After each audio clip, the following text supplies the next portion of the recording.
arrested face federal charges, or will it be charges based on the local level? It varies. You know, predominantly it's going to be federal charges, but it depends on the case-by-case basis, whether we go state or federal. That's why we need our partners, because they're the ones that know the communities. They know the trouble spots and what needs to be worked on. And so we're going to follow their lead in putting the emphasis. And if they're the ones that says it's best to go state, then so be it. We go state. Can you say how many of these 123 people are still in custody, or are they all in custody, or has some been released? I'm sure I couldn't give you that information. We'll provide you that. But I would say that they had probably been arraigned and they may have been bonded out, but that would have to be with someone else, either through the sheriff's office. But we could probably get your name and we can get you that information if it's to be provided. Maybe you or Chief Jackson or Chief Hill can talk about this. Chief Jackson particularly talked about the impact this has had on,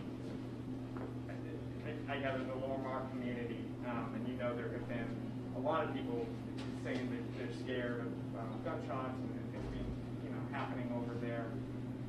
When you say you feel the difference, like, was this a relief to you to have these guys in there? Or like, what helped change things in your department? Well, as I said, this was a collaborative effort countywide, and this was having additional resources to be able to go out and look for the bad guys that are out there. And this was all of the agencies coming together to do it.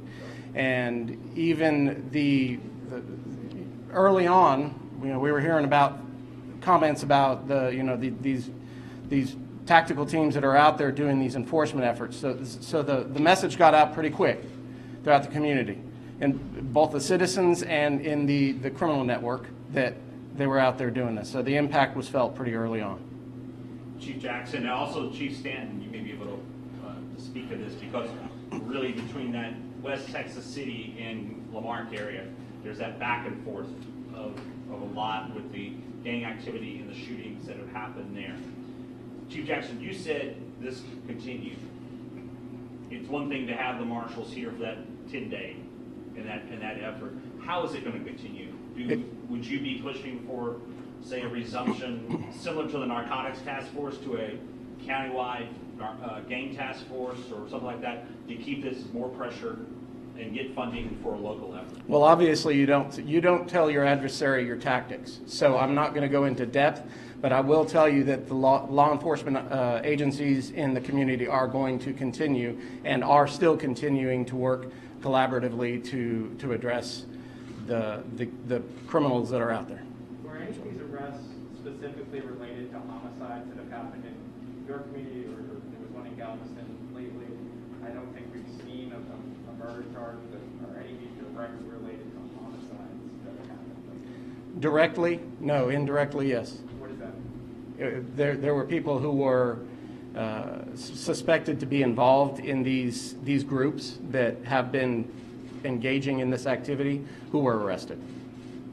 And you're hoping that information then leads to more on those homicides? Yes. Chief Stanton, wanted to give you a chance to address the same issue.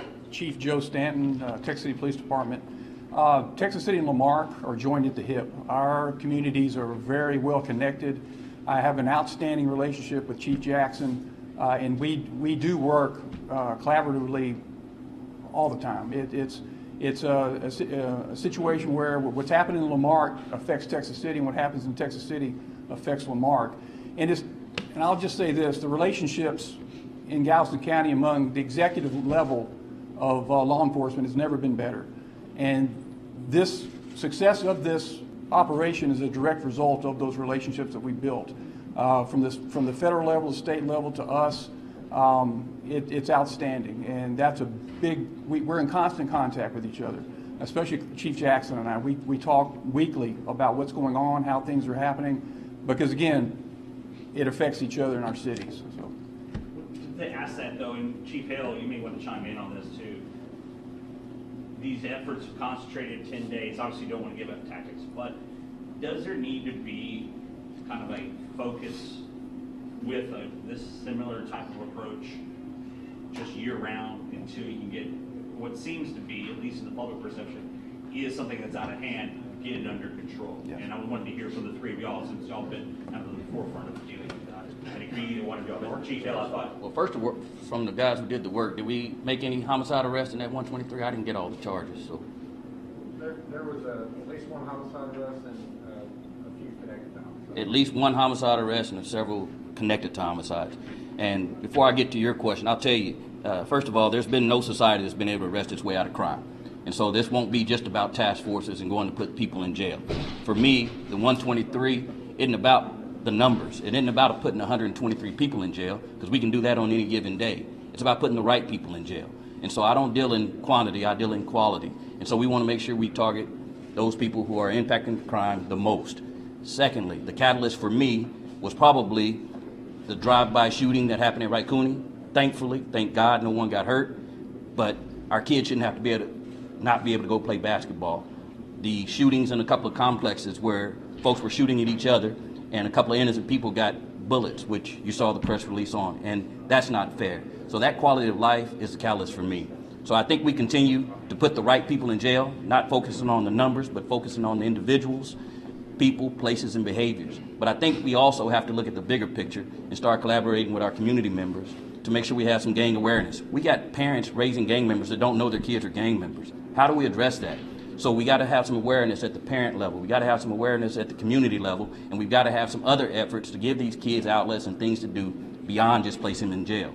And quite frankly, some of these kids are going to come out of jail, and we've got to have reentry programs and things to deal with them besides just keep arresting them. But it is very important that we hold them accountable for their violent actions. Sheriff, at one point here recently, you said, need help. What's the type of help that you asked for? Well, our partnership with the Marshal Service has been going on at the Sheriff's Office here for decades.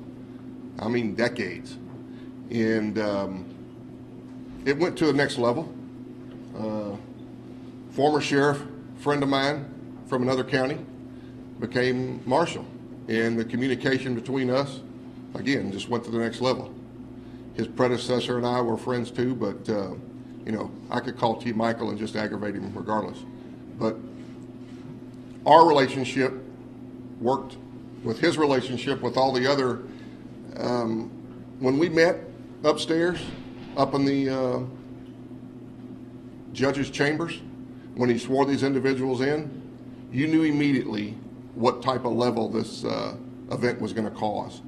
Operation Washout was a success, and I think at any given time when we need to communicate and need help, need assistance, I think it's going to be there.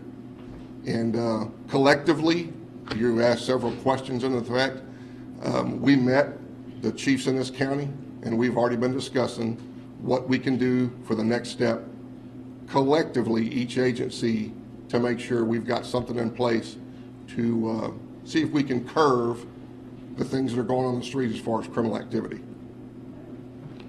Thank you to the media for your cooperation throughout this